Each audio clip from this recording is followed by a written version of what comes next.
A hospital in Miryang catches fire, leaving dozens of fatal casualties and many more injured. But the death toll is expected to rise as many of those who made it out of the building are in critical condition. President Moon Jae-in convenes an emergency meeting ordering officials to carry out thorough investigations into the tragic hospital fire, or urging them to do all they can to prevent further damage and swiftly provide support to those rescued from the blaze. A North Korean delegation continues to inspect facilities that will be used by their Olympic squad in the upcoming PyeongChang Winter Olympics. Their inspections will continue through the weekend, this time with their Taekwondo demonstration team in mind. NEWSCENTER begins now.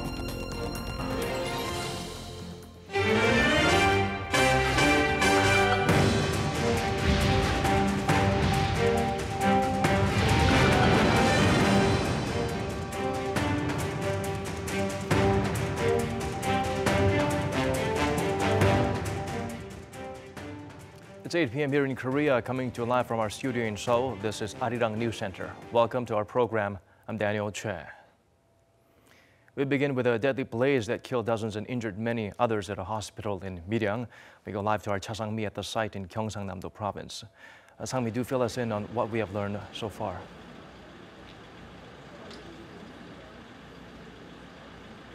Yes, Daniel, as of now, the fire at Sejong Hospital in Miryang has killed 37 people and over 100 people are injured.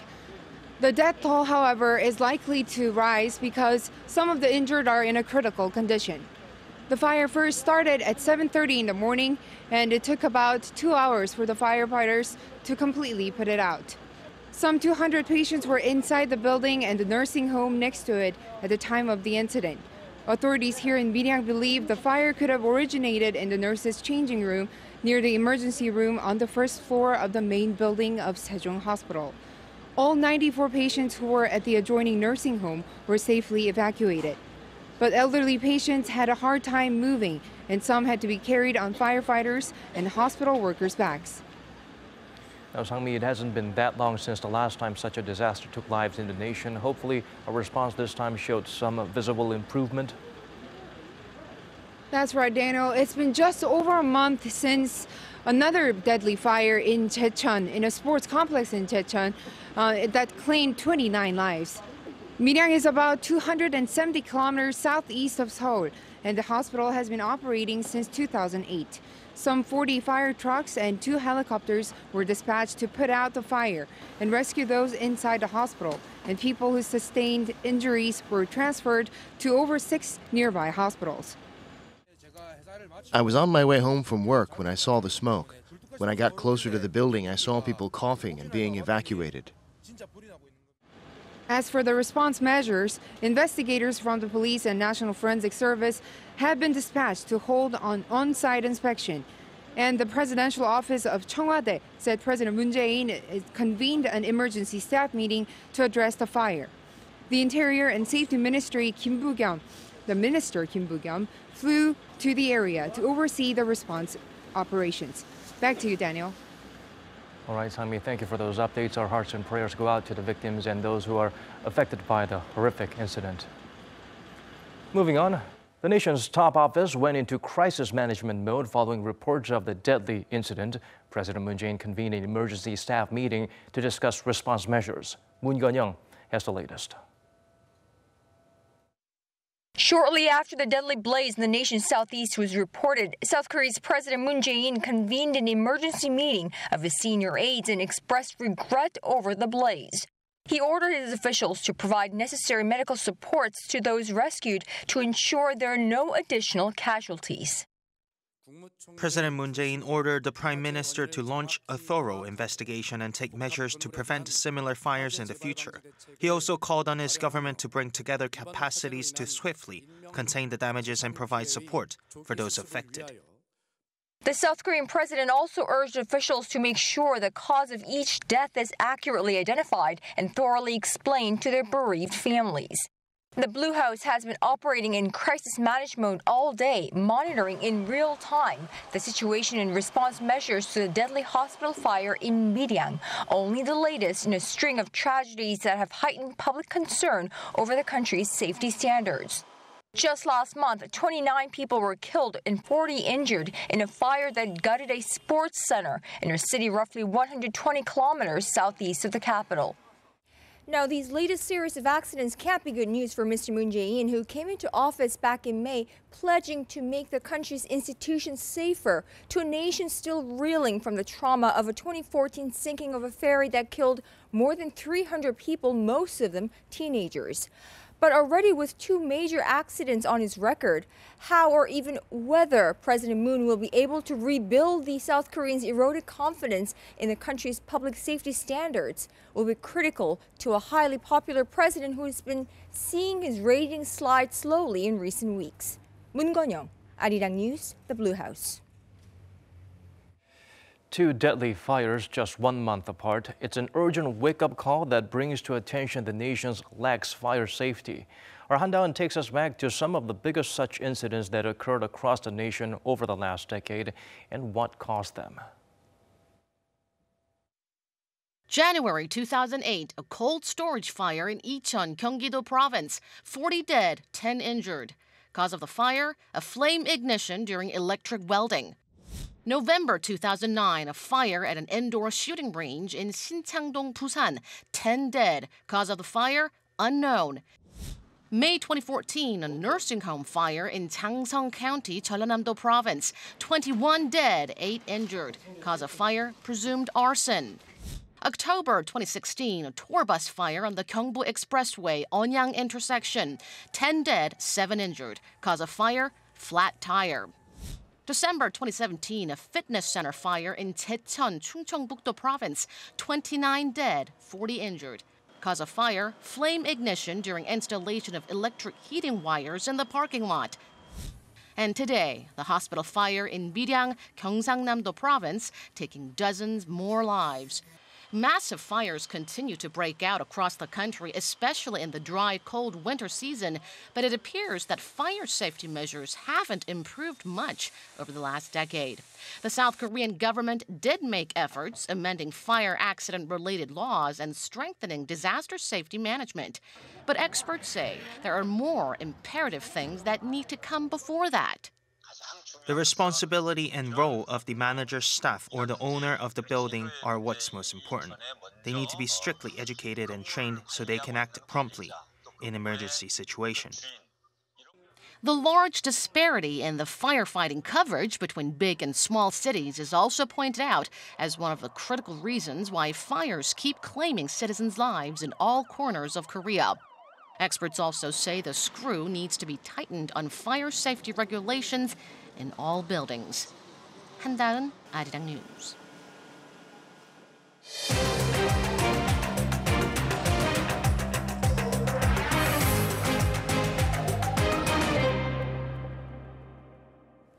A team from North Korea continues checking out the Olympic facilities in the nation. Today, they visited the venues for cross-country and alpine skiing.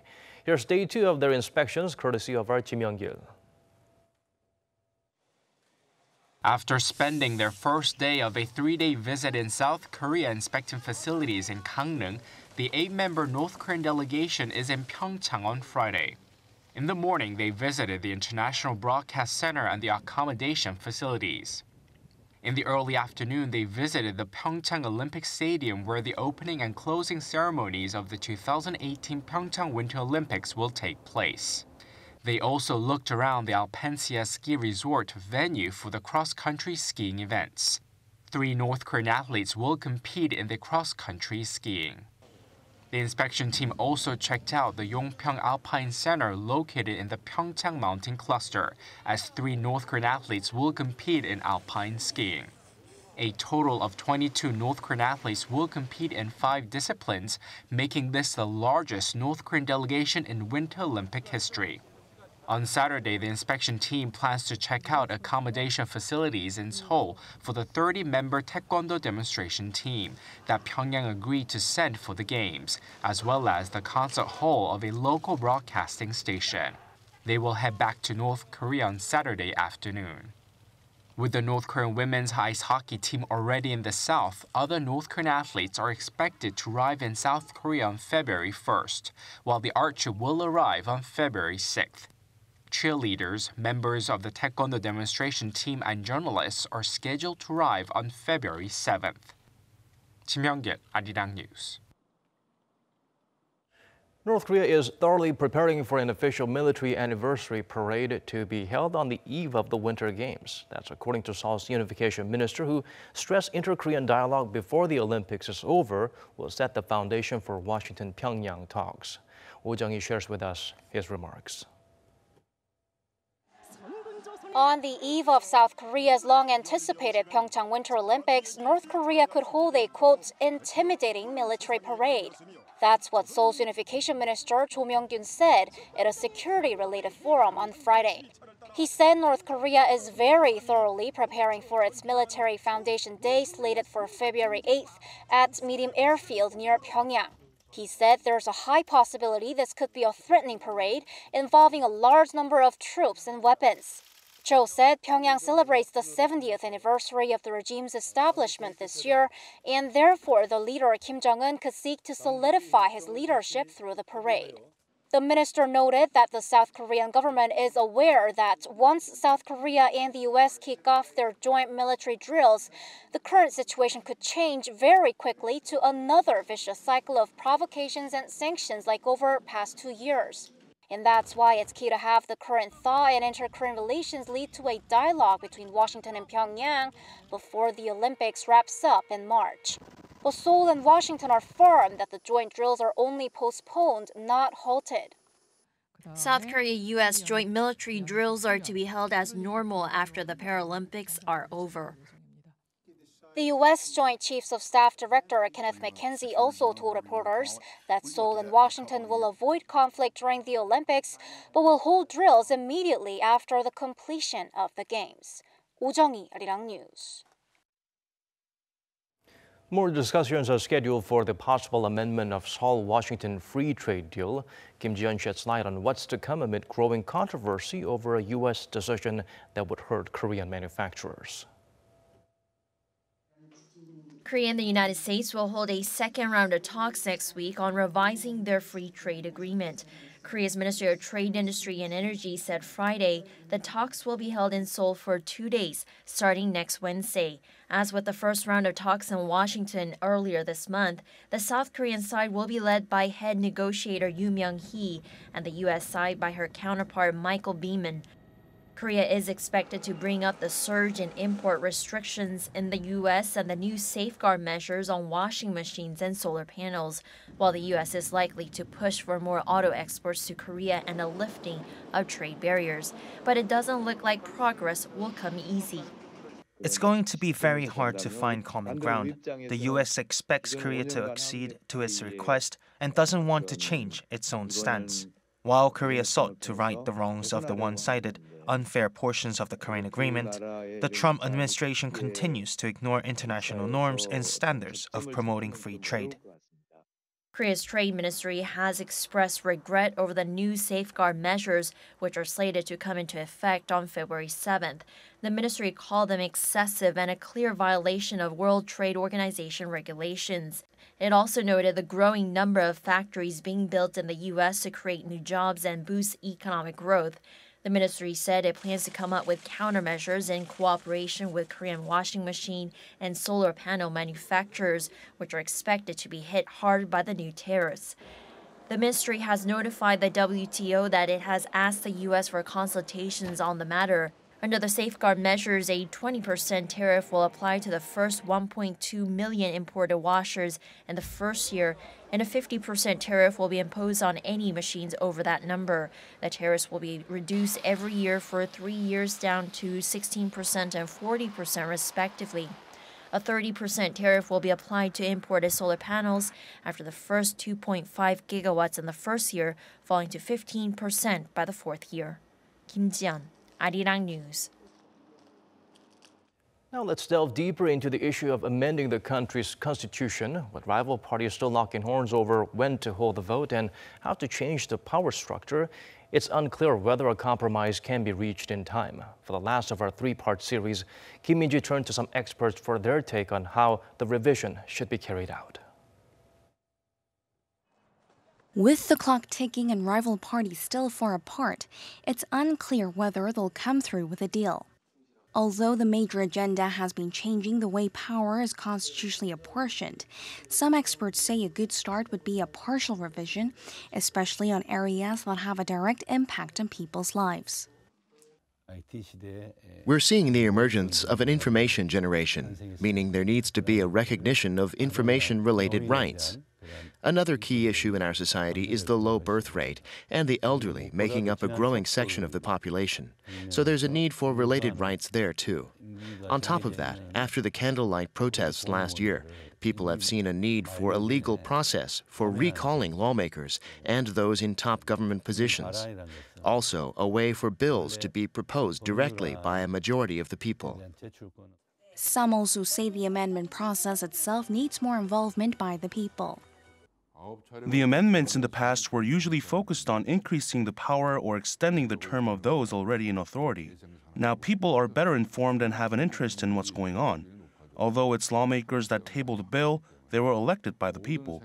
Therefore, the amendment needs to be for the people. Others warn that political parties should not use the issue to further their political interests, noting that those interests will change depending on who is in power. Rather, they should consider the needs of the people and how any changes could shape the next few decades. Much of the procedure is being handled at the National Assembly, so the people aren't really involved and are pretty much indifferent. Lawmakers need to do more to bring the people together and tell them what it is they're trying to do. The fact is, some aspects of the revision concern those in power. That is to say, they themselves are impacted, so they are reluctant to touch those parts. As for when the revision should happen, they say it probably shouldn't take too long, since a great deal of research has already been done, resulting in many proposed drafts. Studies have been ongoing for at least 20 years. Civic groups have done research, and academics have also drawn up reports on possible revisions. Lawmakers just need to fine-tune their differences based on a feasible proposal. For a referendum to be held in June, a proposal needs to be tabled no later than mid-March. Eyes will be on how rival parties iron out the sticking points and how much they are willing to yield. Kim Min-ji, Arirang News. Moving on to the world of tennis, the Cinderella run at the Australian Open ends for Chung Hyeon. He can't find solace, however, in the fact that the humbling semifinals defeat comes at the hands of world number 2, the legendary Roger Federer. In the second set, the young Korean star took a lengthy medical timeout, apparently to get treatment for blisters on his left foot. After returning to court, he had to retire from the match an hour into play. Nicknamed the Professor, Chung shocked the world by beating Novak Djokovic, his childhood idol, in the previous round, and gave fans at home and in Asia an extra reason to be excited for the tournament. Regardless of today's outcome, the 21-year-old goes down in history as the first South Korean to reach this stage of a Grand Slam and the lowest-ranked Australian Open semi-finalist in 14 years. Come Sunday, Federer goes for his 20th Grand Slam title. Only Croatia's Marin Cilic stands in the way.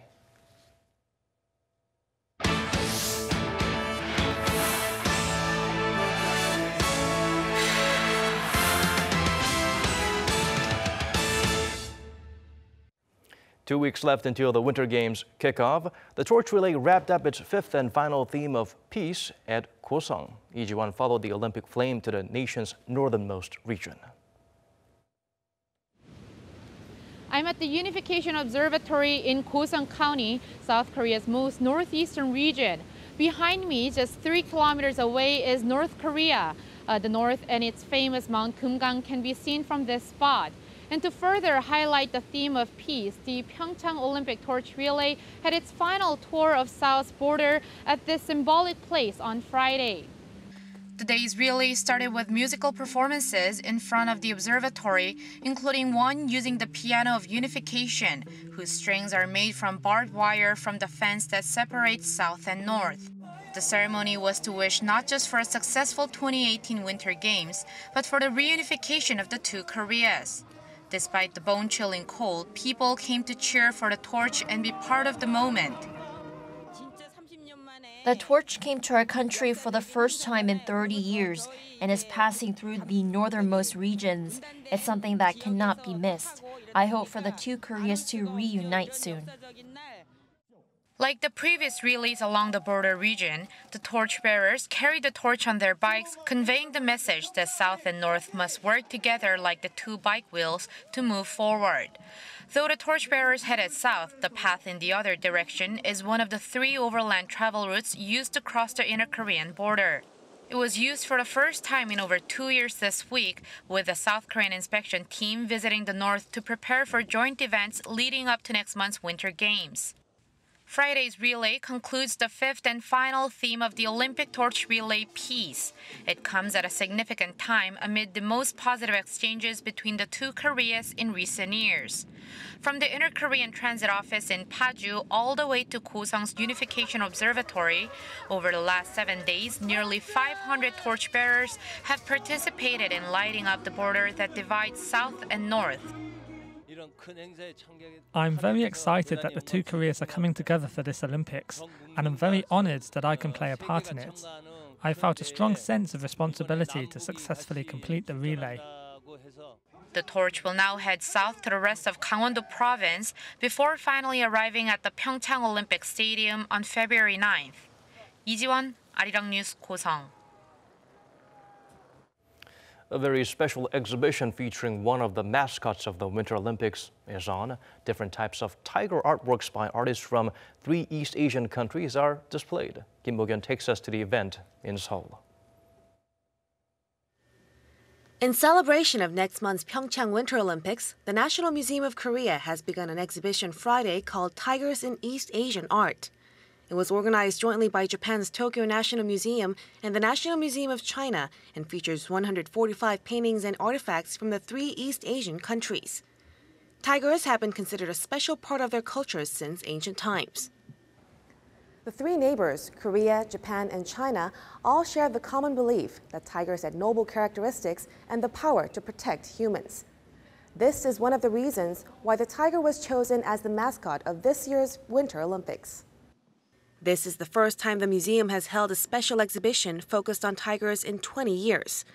It recalls the history of tiger-related artwork from long ago through the modern era, with drawings and carvings on media, including pottery, weapons, and even pillows. The works reflect how the 3 nations see tigers differently, and visitors say going to the exhibition has been worthwhile. For kids, tigers might be scary, so I came here with my children to show them the great and unique characteristics of the tiger as it's depicted in Korean art. I had a meaningful time today. It was nice learning about the different ways tigers are depicted in the 3 countries. The organizers say they hope the exhibition will help improve cultural exchanges between the 3 countries by helping people discover things they have in common and understand their differences. Since the Olympic spirit is also about harmony and prosperity, we thought that this could be a good opportunity to share with the world the common historical values shared by Korea, Japan, and China. We hope the event will serve as a bridge encouraging more exchanges and cooperation among them. The exhibition will run for nearly 2 months until March 18th, the last day of the 2018 Paralympic Winter Games. Kim Bo-kyun, Arirang News.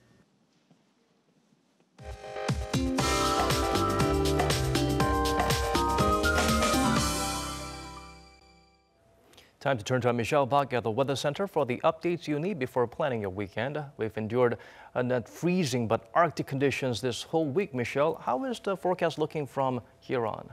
Well, Daniel, conditions are really brutal, and as you can see, the whole country is under cold wave alert.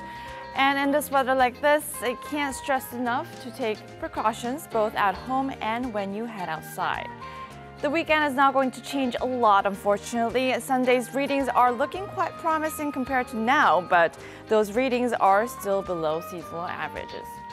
It's going to be sunny and dry, with Seoul starting off the day with minus 15 degrees Celsius, while Daegu and Busan dropping down to minus 12 and minus 8 degrees respectively. For the daily highs, Seoul makes it up to minus 3, while Gwangju and Busan climbs both up to above 0 degrees.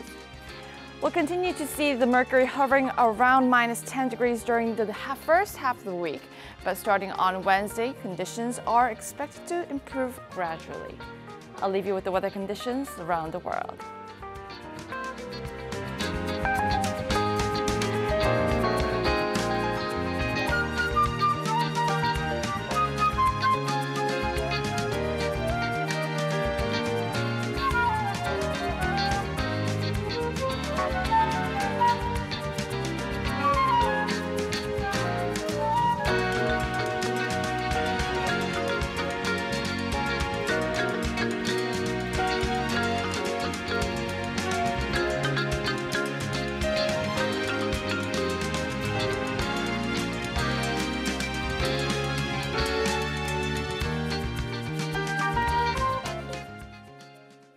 That's all for tonight's edition of Arirang News Center. Wherever you may be tuning in from, thank you for staying with us.